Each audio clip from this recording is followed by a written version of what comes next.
As I'm going to start this video, there's definitely a feeling of needing to capture the momentum while it's here to take advantage of it. Um, okay. And also, like, the message is out. It's ready. It's been waiting its turn. So there's no reason to put it off or to hesitate. So it's like really taking advantage of the momentum while you have it type energy. Okay, so this is the Inkwitch Tarot, and it is by the same one who did the Endless Tarot and the Endless Oracle. So, of course, I'm going to use the Endless Oracle again. And then I'll use another deck. So, the message for the Inkwitch Tarot, this is number 13, 13 of 38. So, we are getting there. Did you forget how great you are? I am your cheerleader. You are my champion. Messiah, purpose, deliverance. Can you feel the pressure? Something was stolen, hidden away from awareness. Remembering how to see. Connection. Threads of fate, threads of truth interwoven. Truth revealed. The crickets are suddenly quiet. And I heard Don't Let Me Get Me, and I think that is a lyric in a Pink song.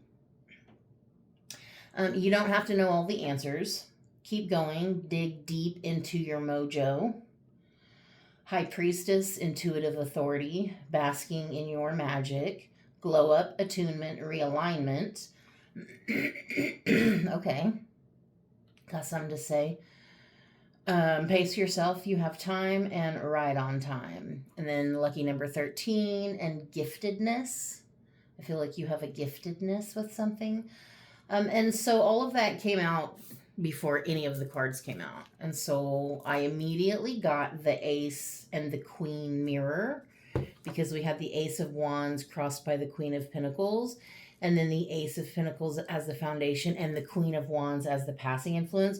So this first four, they're like inverted mirrors of each other. So again, it's this weird mirror energy. So it's the Ace Queen mirror. High value energy, you are the light, and I feel like there is a frequency alignment that is happening. Okay, that's what I have. I guess I'm just gonna dive in. This is the Inkwitch Tarot. I do actually feel like this is a very gentle deck. I really like the energy of it. The Ace of Wands right off the bat, this again mojo, this motivation, capturing the magic of the moment and not letting it pass you by. Something you're passionate about or excited about. This is like an exciting new path or opportunity.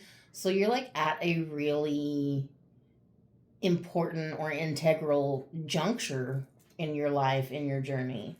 Crossing that is the Queen of Pentacles. So I almost wonder if there's some kind of like fear of money or like fear of lack of money to take the leap. Does that even make sense? Is that a sentence? The fear of taking the leap is related to like money. Not feeling like you saved enough to take that chance or to like change that job or to whatever the situation is. To like move in alignment with what you're feeling called towards. Money definitely feels like it's a factor, but also something about your personal energy. I feel like it's the connection to your own magic and the way you manifest your life. There's something that's being healed within that energy, like your personal connection to yourself. So very much I'd say you've probably been on a journey of self-love your whole life. Like the more you connect with yourself, the more you connect with your magic, and the more you really are the queen of manifestation. The foundation is the Ace of Pentacles. I mean, new money paths, yeah, new opportunities, but this is about new seeds that you've planted. This is doing things a different way, trying new things. This is investments. investing in yourself, investing in other people, investing your time differently, knowing the value of what you give. Because something in this energy, it's almost mistrusting of your own value, or like downplaying what you're capable of when you're literally capable of everything. Like queen of the world, conquering everything, conquering like financial mastery and security, and like you're the maker of your own magic. The passing influence is the Queen of Wands, this fiery energy who has figured out what she is capable of. I feel like you've been tested. And sometimes when you, like, I want to say fought back, I feel like you were guilted afterwards, made to feel like you were the bad guy when it was literally just your reaction to something. Especially like something dishonoring to you. Yeah. I feel like it's also about figuring out the dichotomy of you, of being a human being, a soul, having a human experience. So, like this living two lives at once, being two things at once. Like this dichotomy of you. The Queen of Wands is so much about she can warm your whole house and provide comfort and security, or she can burn the motherfucker down and provide chaos and destruction. It really depends on how you treat her, the care and the honor that you show her. So I feel like that's really, like, you were really tested, and people really fucking tested you a lot. And you had to really dig deep and invest in yourself in new ways and new habits, even investing in new skills.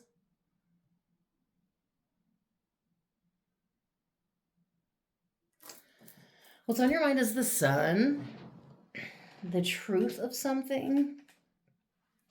You're seeing the truth of something.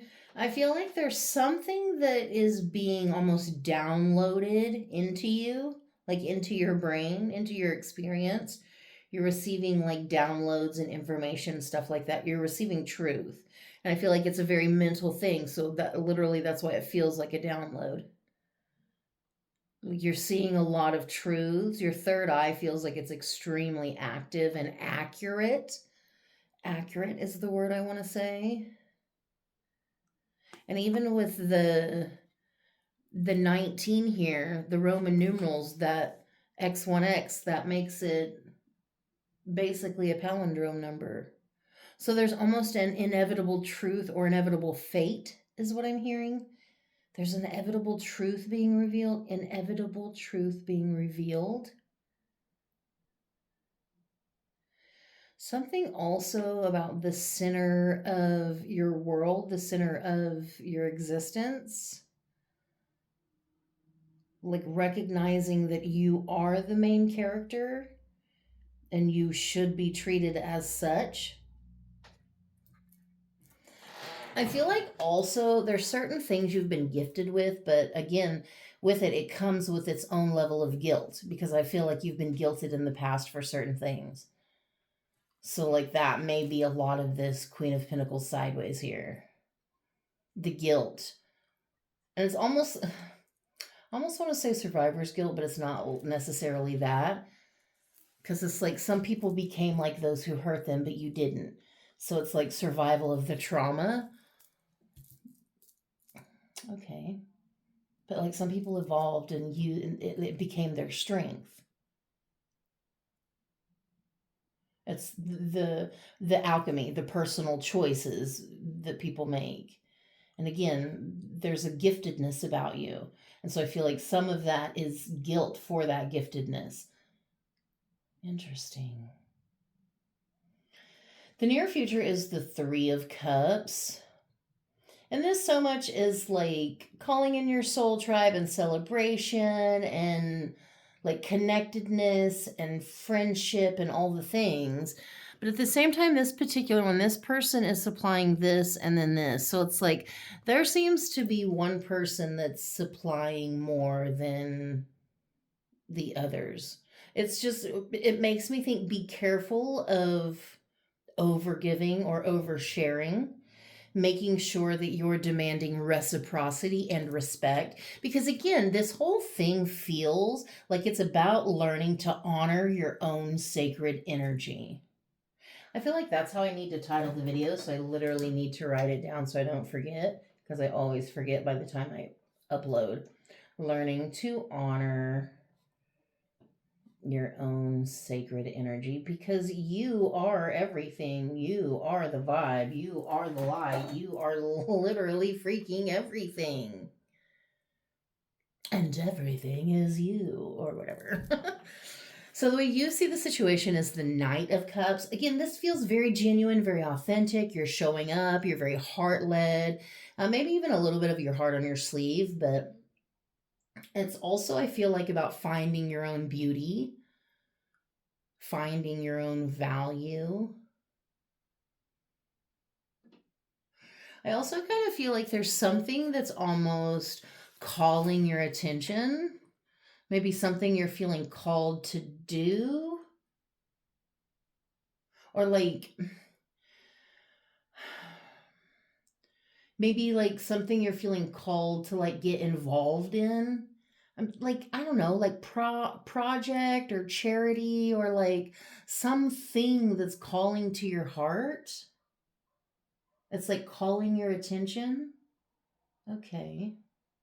So with that being said, I want to say be mindful of distractions.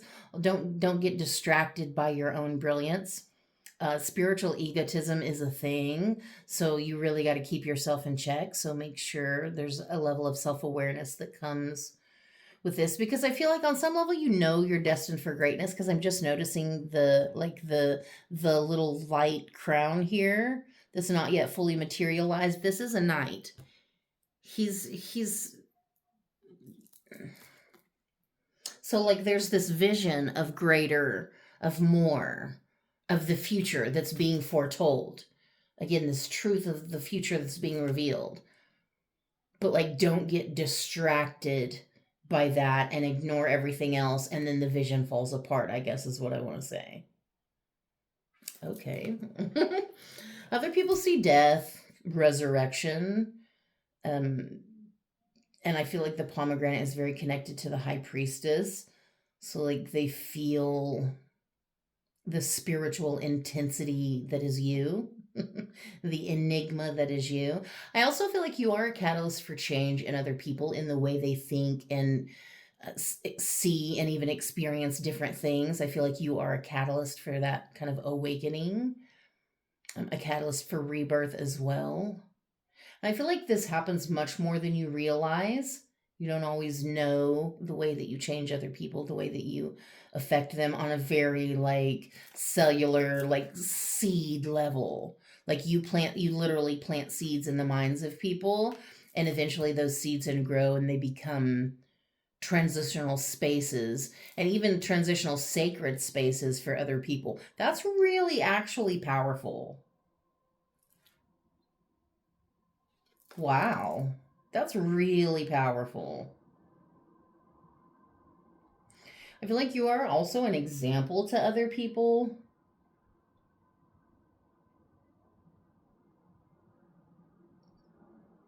It's so interesting how these two, they're almost similar. Just the objects they're looking at are different. And I guess the way they're holding them. But there's a similarity in the way you see the situation and the way other people see it.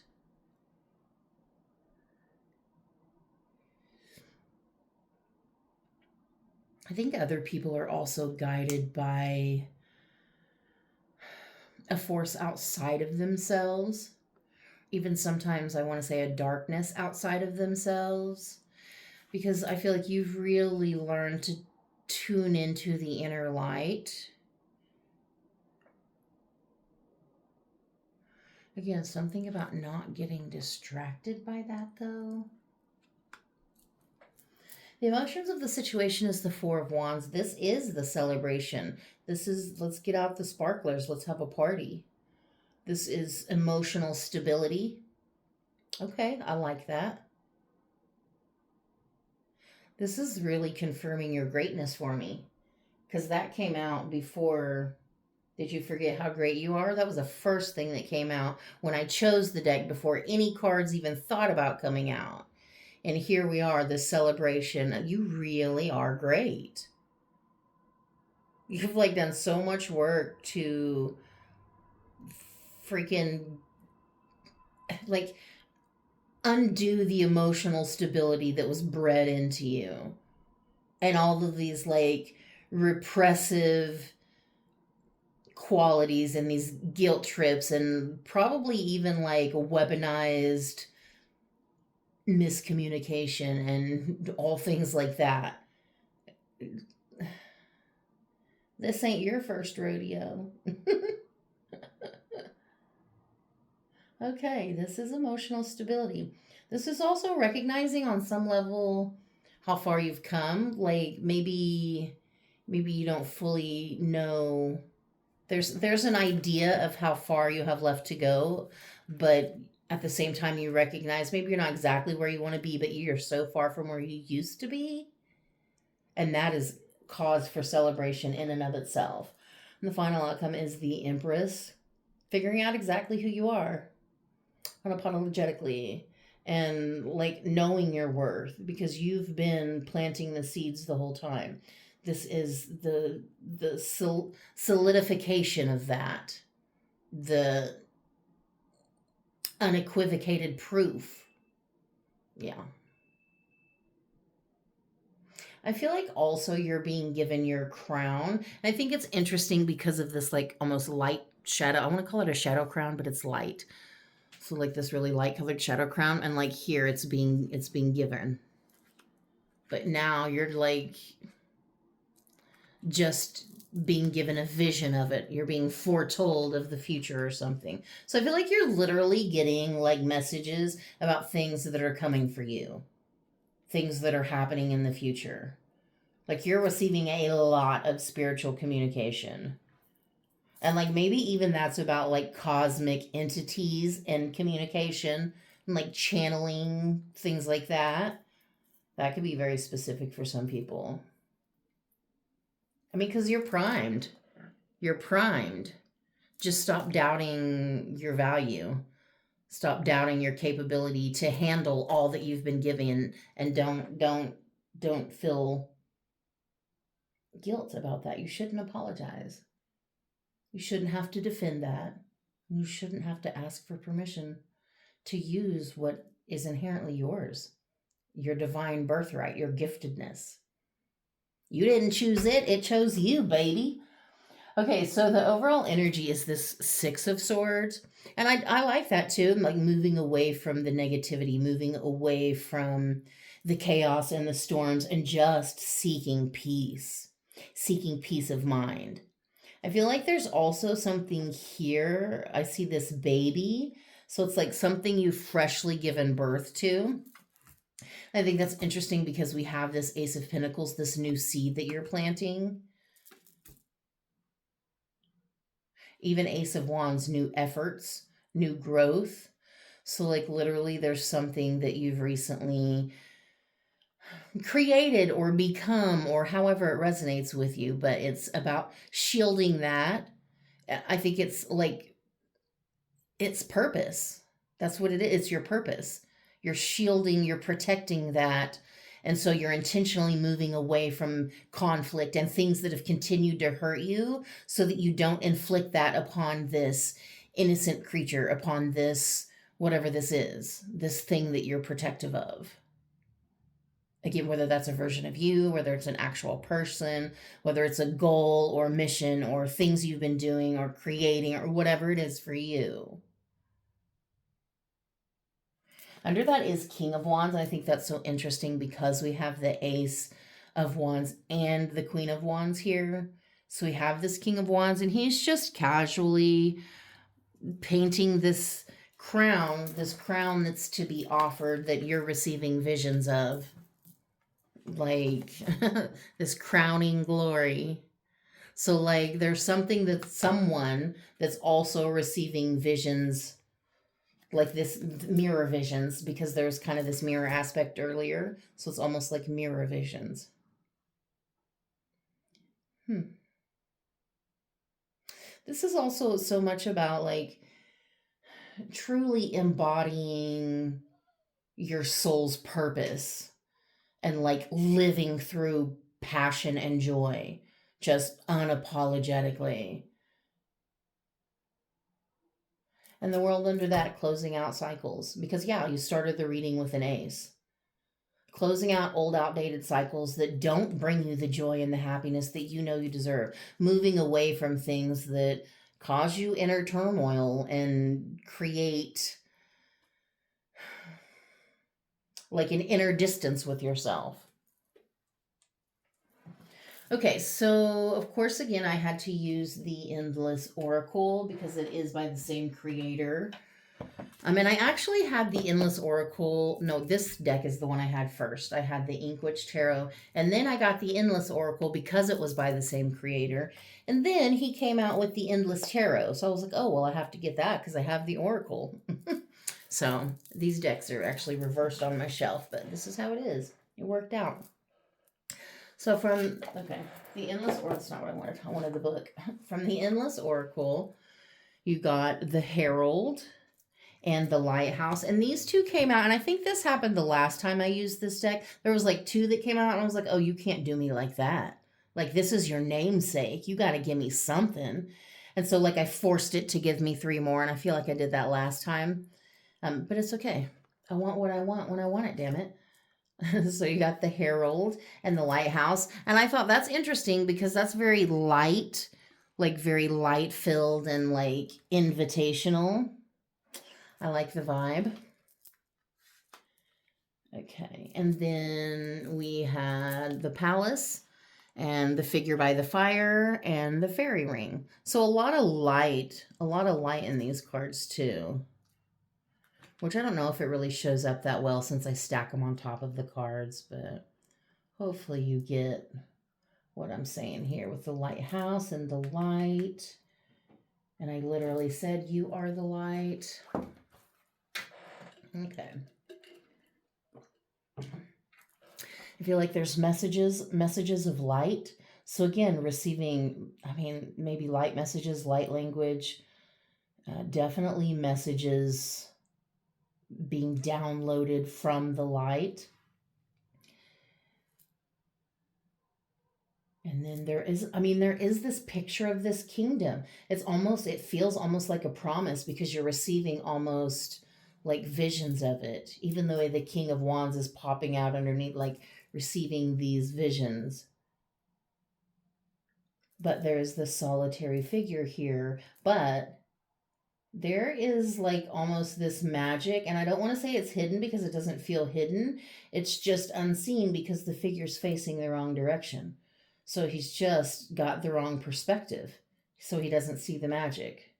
And I feel like that's part of this, not getting distracted by the promises of the kingdom and the riches and all the things, not getting distracted by the promises, because then you don't see the literal magic that's already right the fuck there and like at your disposal, waiting to be used to advance your happiness and prosperity.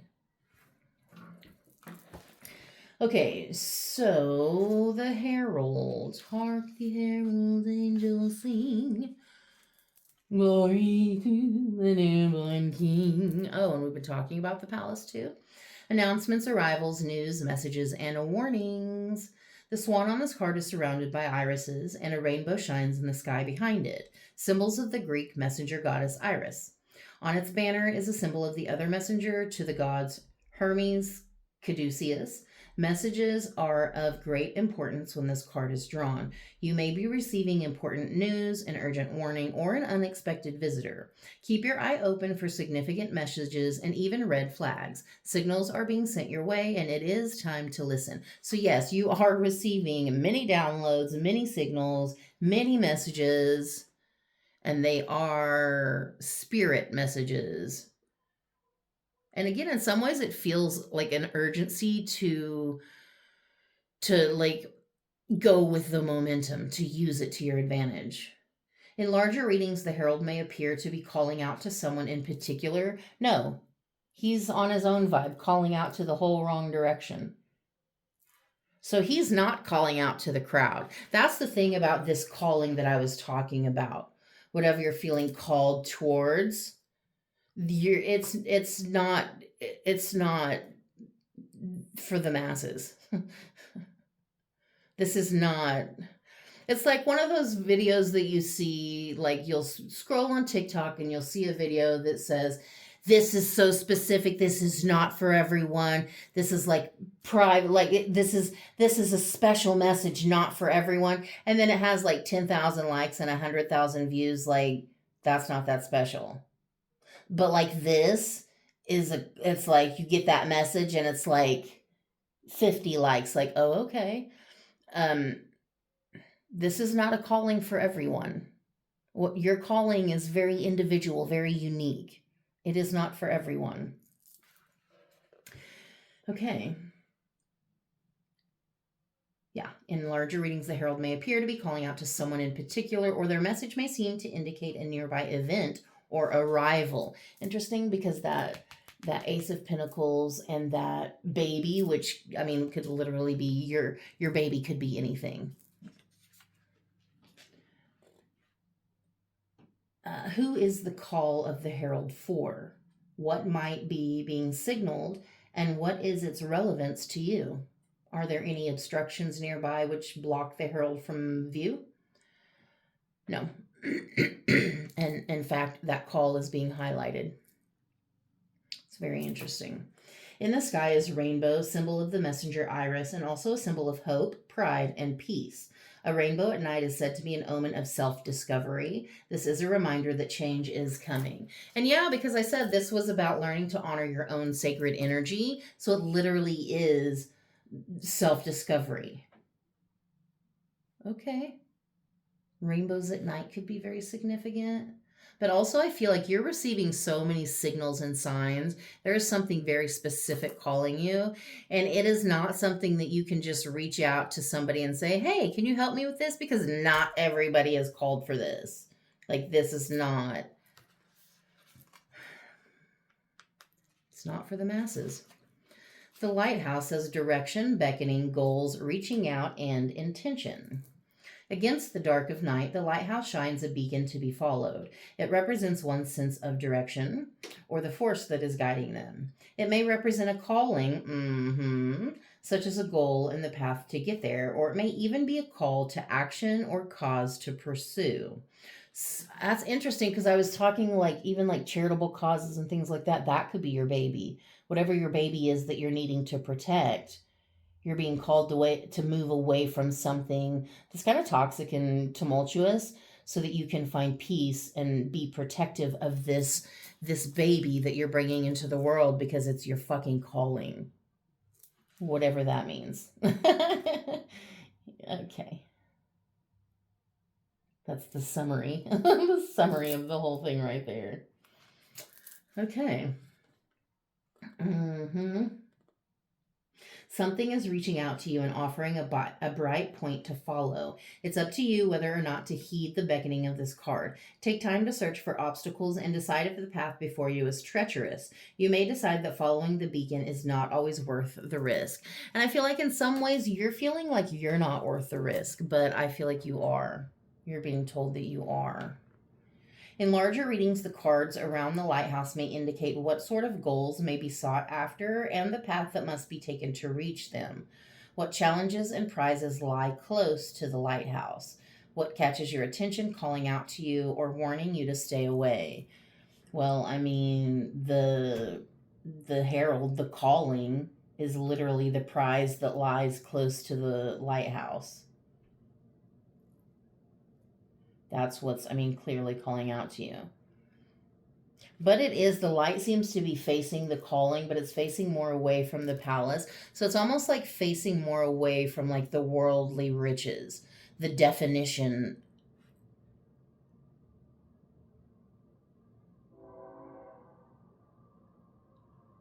Being called towards something more etheric, almost more nameless, but something much more potent and aligned.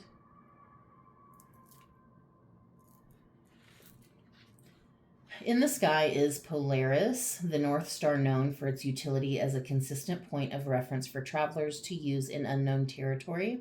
It is strongly associated with guidance and direction. So I feel like you have in like this true North Star, this internal divine compass or guidance. So I feel like again, it's you have to learn to honor your own energy and trust it and follow where you're being called, where you're being guided, and trust that, because I feel like you have your own moral compass. And like sometimes, I don't know if it sounds like a bad thing or not, because I feel like in some ways you are a rebel, but in other ways it's like you're more morally strict. It just kind of depends on, but like you have your own moral compass, your own inner compass. Like you march to the beat of your own drum. Okay, the palace is authority, luxury, ego, control, wealth, and success. So yeah, not like being in the world but not of it type of energy, and not being distracted by the shiny baubles and the treasures and things, because there's something greater at play here. Okay, the palace can be a symbol of luxurious pleasure, a lofty ego, or strong authority. It can be worth considering all of these things and even the relationship between them when confronted by the palace card.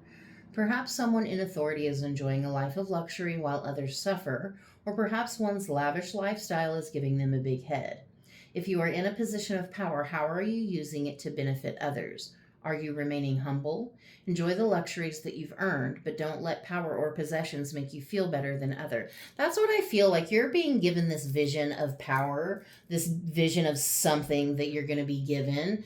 But I feel like you've been tested to make sure that you have the responsibility to handle that level of power, that level of literal physical pleasure and abundance. Like you've been tested. I mean, I feel like that's why. And you're being shown, but also at the same time, you're being warned that this is why you're going to be given this, is because you have shown you have the responsibility necessary. You have the calling and the inner light necessary to not let the power get to you, to not let it overtake you and turn you into a gross, disgusting human being. Like power hungry and power trippy. Like, that's so interesting. In larger readings, it can be easier to discern the more precise meaning of this card. Other cards on your spread may suggest that the palace indicates a figure or force with command over a situation or group of people, while different cards could suggest an opulent lifestyle is yours to enjoy. If the palace is the seat of power in your spread, what do the lands around it suggest about the person who rules there? And I think the interesting thing is, yeah, the palace is the middle.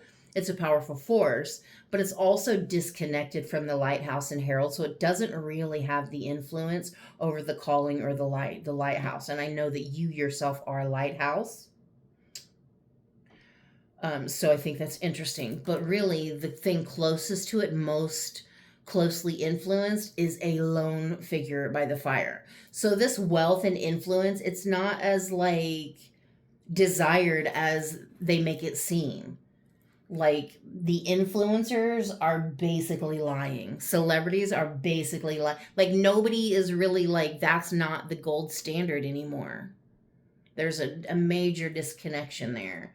It's not actually like influence. I need all the wealth and all the things and all the glory to like attract all this influence, and you're literally not influencing fucking anybody, because people know that's fake and they don't like that shit in 2026 or whenever you see this video. They don't like that shit.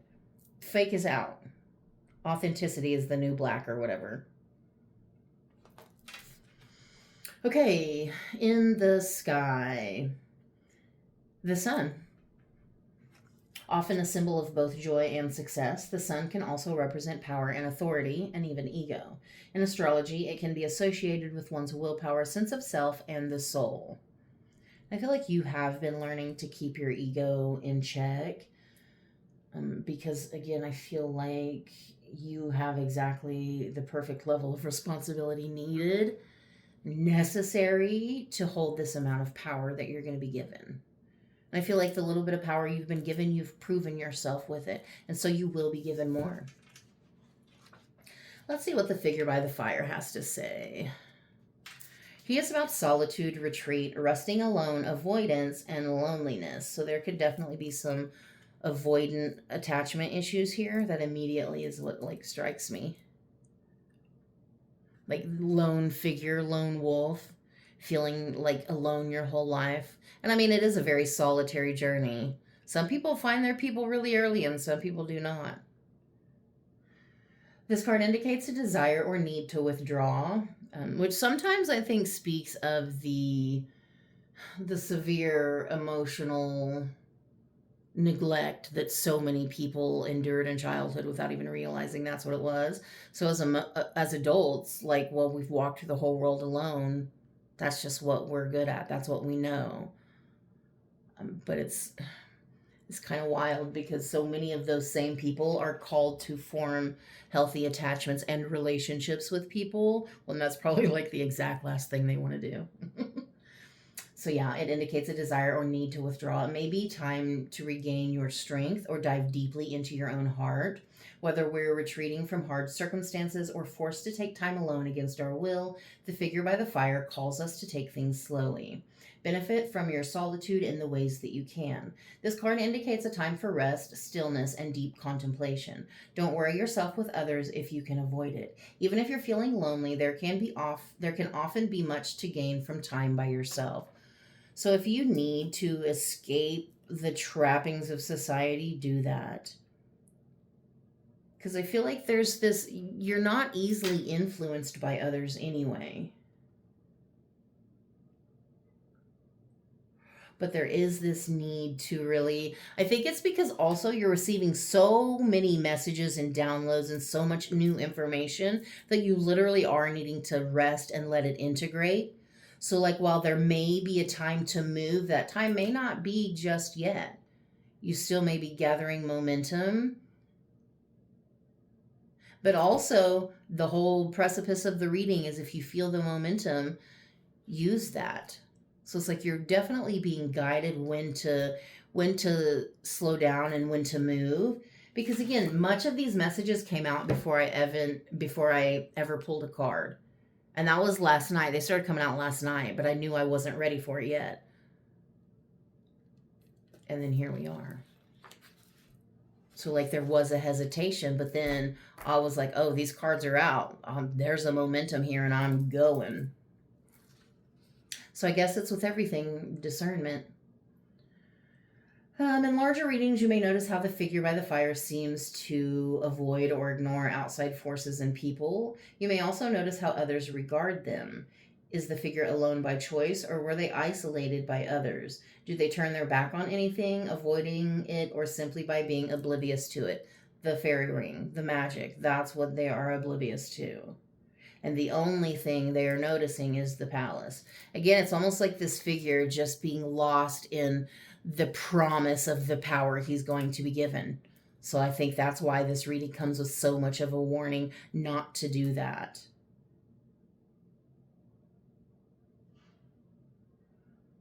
And I don't feel like it is alone by choice. In some ways, I think society set it up that way or whatever, like the powers that govern society. But at the same time, it wasn't exactly your choice. But I think it can be. Now I think it is. But at the same time, clearly there's something here that's being ignored without you fully knowing it. In the sky, it says smoke.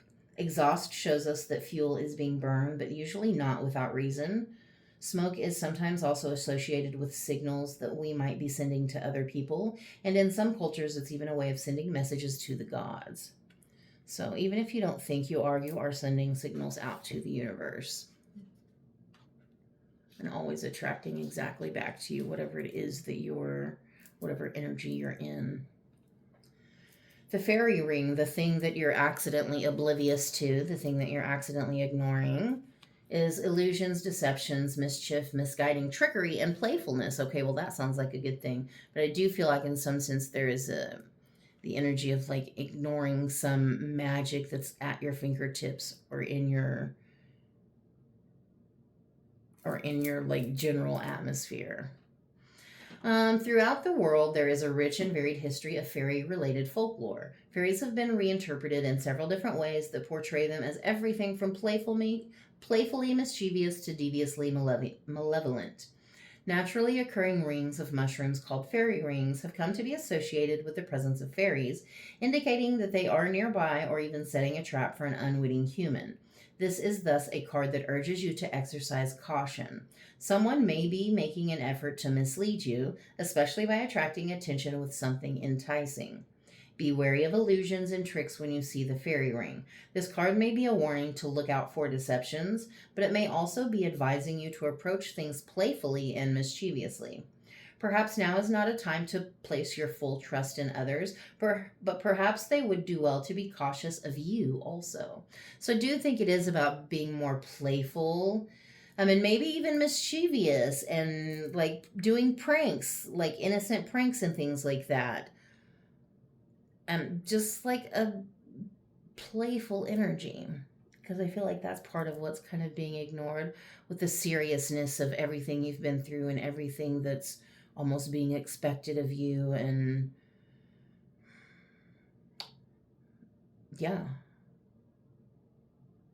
I mean, just the weight of all of the information and the knowing and the messages. And it's like being this heavy as the head that wears the crown. So you are being invited to be more playful, be more mischievous. In larger readings, pay close attention to attractive bait that might be set near the fairy ring. There's nothing, there's literally just this figure by the fire.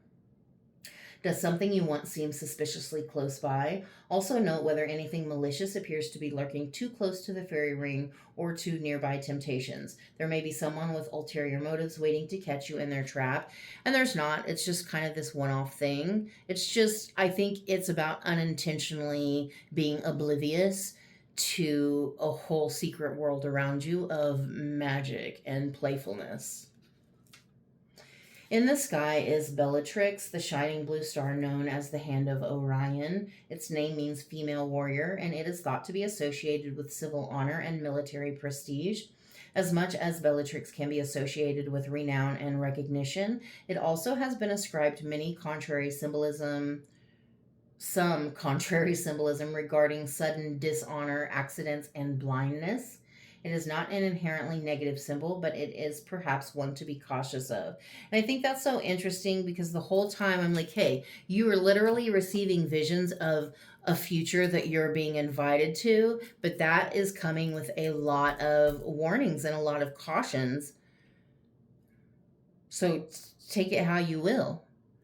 Because I feel like it's like setting you up for success because you heeded the warnings. Again, I feel like you've been tested, long been tested, and you've already passed the test. That's why you're being given more. Okay, I of course had to pull from the World of Mystics because the name of this tarot is the Inkwitch Tarot, and so my most, I guess, witchy oracle is the World of Mystics. I don't know if that's logical, but that's what we got. So we got magic potion, get creative, don't limit yourself, change your method to get ahead. So yeah, don't limit yourself, get creative, do something outside of your experiment. Play with magic. Don't limit yourself. And then Bell, good news coming your way. It's time to take action. And there is a frequency alignment also. And I like that good news is coming your way. It's like good news is imminent. Also, I think it's interesting. It says it's time to take action because, like, there has kind of been a period of stagnation. And, like, you are being told be cautious. But at the same time, when you feel the momentum, It's time to take action. It's time to move with it. Because that's part of the frequency alignment, the shift. Spirit work. Nothing that is real will perish. What you think to be dead still lives.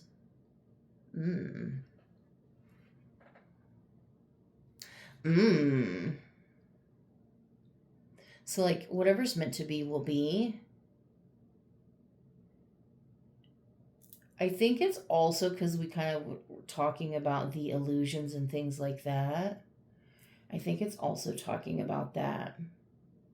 Especially with the sun here on your mind and a lot of the truths that are being revealed, that shatters a lot of the illusions that you kind of played into your whole life. And so that, I mean, that can be kind of disconcerting when you figure out, oh, I'm such and such years old and I've been fucking duped.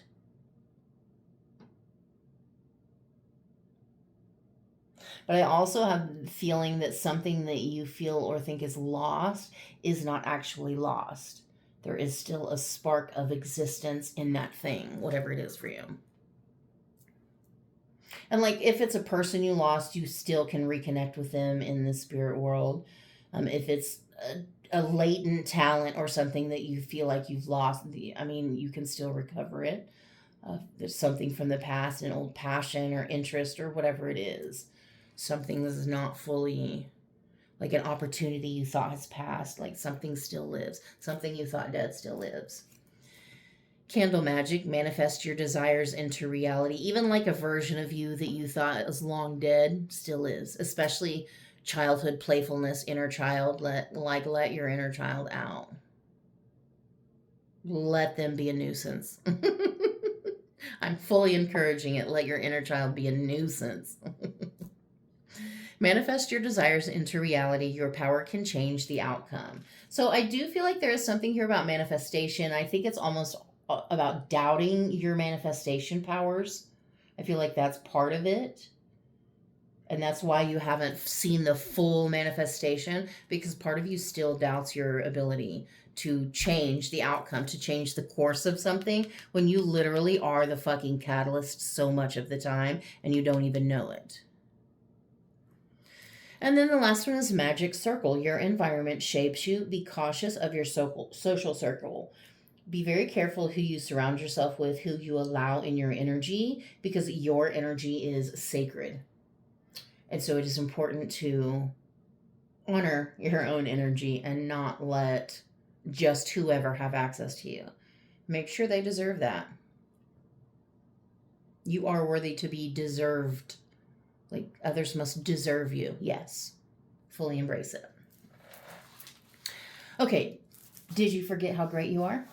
I am your cheerleader. You are my champion. Messiah, purpose, deliverance. Can you feel the pressure? Something was stolen, hidden away from awareness. Interesting, because I've been talking about whatever this is that's being revealed. And almost this, that even that baby could be like reclaiming your innocence. That could also be the thing you thought dead that still lives. Okay, that's interesting. Remembering how to see, which I think came up in the last reading, and connection, threads of fate, threads of truth, interwoven, truth revealed, that too. The crickets are suddenly quiet, and don't let me get me. I think that's a Pink song, or a line in a Pink song. And you don't have to know all of the answers. Keep going, dig deep into your mojo. High priestess, intuitive authority, and basking in your magic. Glow up, attunement, and realignment. Interesting, because then later was the frequency alignment. And this says basking in your magic, but here it was kind of talking about unintentionally ignoring some aspect of your magic. So like there's a lot of potential there for you to be more fully immersed in that, I think, than you are. Pace yourself, you have time, and right on time. Lucky number 13, giftedness, ace, queen, mirror, high value energy. You are the light, frequency alignment, and I will title this video, Learning to Honor Your Own Sacred Energy, because that has been what this whole journey is about. You are the vibe. You are the shift. And people should have to deserve you. They should have to earn you because you know the value of you, the value of what you give, the value of what you bring to the lives of others. You're everything. I love you. I hope that helped.